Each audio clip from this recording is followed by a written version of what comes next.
ክቡራትና ክቡራን የኢትዮ-ሉሲ መልቲሚዲያ ታዳሚዎች እንግዲህ ከተለያዩ ሰዎች ጋር ቆይታ እያደረግን ነው ያለነው እንግዲህ ያለነው በኔዘርላንድ ደንሃግ ከተማ ነው እየተወያየንበት የነበረው የኮንፈረንሱ ዋና ሐሳብ የኢትዮጵያ የሀገር ግንባታ ፕሮጀክትን በተመለከተ ነበር ከየት ወዴት የሚል ነገር ነበርና በዚህ ፕሮጀክት ውስጥ ትልቅ ተሳትፎ ከፕሮጀክቱ መስረታ ጀምሮ ትልቅ ተሳትፎ የነበራቸው አንድ ግለሰብ ነበሩና እኚህ ሰው በመድረኩ ውስጥ የእንግሊዘኛ ቋንቋ ተናጋሪ ስለነበሩ መድረኩ ደግሞ በአማርኛ የተካሄደ እንደመሆኑ መጠን የእሳቸውም ሐሳብ ለሀገር ግንባታ አስፈላጊ ነው በሚል ጋብዘናቸው ፕሮግራሙን ግን በእንግሊዘኛ ለመቅረጽ ነው የወሰነው።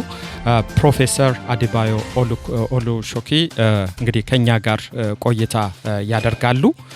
Thank you very much Professor Adebayo Olukoshi.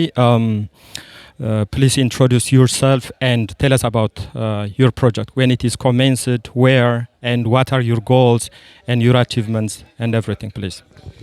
Well, thank you very much indeed. My name is Adebayo Olukoshi. I currently serve as the Regional Director for Africa and West Asia of the International Institute for Democracy and Electoral Assistance.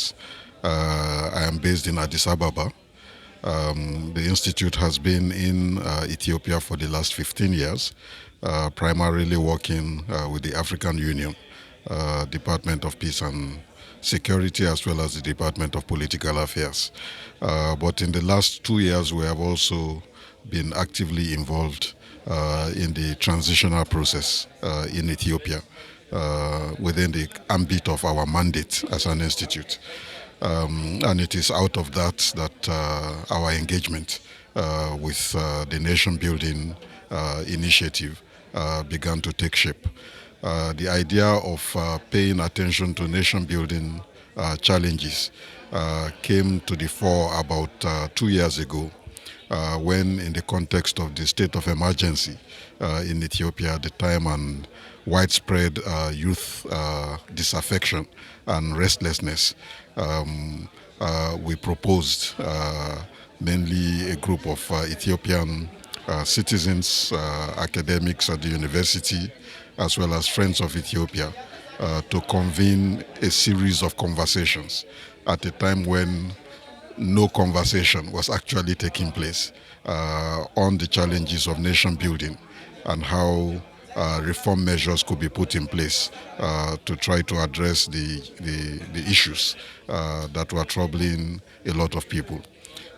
The Prime Minister of Ethiopia at the time, His Excellency Haile Mariam Desalegn, welcomed the initiative and gave some support to us to convene and so the first meeting was held in Baharda in January 2018. It was in fact the only serious dialogue that was going on in the country. And it brought together people from different walks of life, representatives of the government. Honorable Minister Mufariat, for example, came to deliver the opening address on behalf of the government, but we also had representatives of the political opposition in the country at the time. People like Professor Beyene were in attendance. We had representatives of religious bodies, including the Cardinal, who was also in attendance. We had representatives of civil society, women's groups, and so on and so forth. In all, it was, I think, a very successful first step which was taken. And we decided to take a soft entry point, which was basically to look at comparative examples of nation building, not focusing yet on Ethiopia specifically, but looking in a comparative context at experiences from around the world in addressing challenges of nation building. And out of that, prepared the ground for a second symposium, which took place in May. By that time, His Excellency Abiy Ahmed had become Prime Minister. A reform momentum was gathering pace in the country, and it provided again a good context for an all-Ethiopia conversation. This time, that conversation was held in Amharic The only speakers at the symposium were Ethiopians from home and from diaspora who were commissioned to present papers on what exactly is the problem with nation building in Ethiopia. And out of the two symposia, we produced a policy document, which was our objective, that basically provided a consolidated list of recommendations on areas of political, economic, social, and institutional reform that could begin to address some of the concerns of the people of Ethiopia vis-à-vis the state of their federation and the state of the nation. That report was eventually presented to the government, received on behalf of the government by Minister Mufariat, who had now moved from the office of the Prime Minister to head the new Ministry of Peace that Prime Minister Abiy had set up. So basically, this is the background to the project. Thank you so much. It's very inspiring. Maybe let's talk about specific challenges and successes. I trust that you have already evaluated the achievement of your project. So what are the specific successes and challenges? Maybe your future goals too. Well, I think first and foremost, at a time when there wasn't really a forum, and I really want us to cast our minds back to a period 2-3 years ago when there was tension in the country, and the government felt compelled to impose a state of emergency, which our recommendations consolidated from the contributions made by Ethiopians at home and in the diaspora came at the right time. As we listened to Prime Minister Abiy, we could in fact get the impression that he had read the booklet because we could see references to some of the ideas which came out of the recommendations, including specifically his insistence that Ethiopia needed to pay closer attention to nation building. So we managed to put the issue on the agenda as an important element of the process of reform in the country.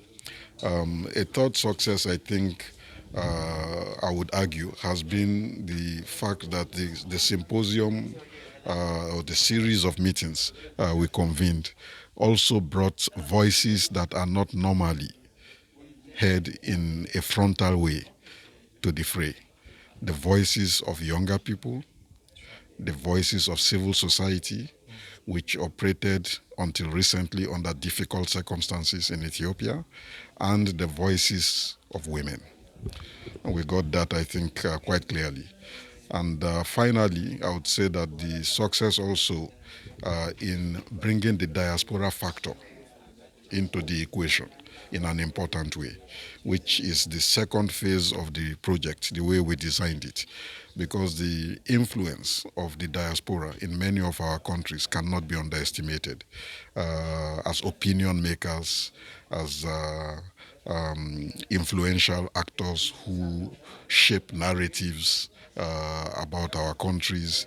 And in the case of Ethiopia, in the context of an absent and effective domestic oppositional voice or voice of pluralism, the diaspora became an important voice for pluralism and for alternative views. And to be able to channel this in a constructive way, to say that actually, regardless of the differences between different groups of citizens, we are all united by one common objective, which is to build a better society.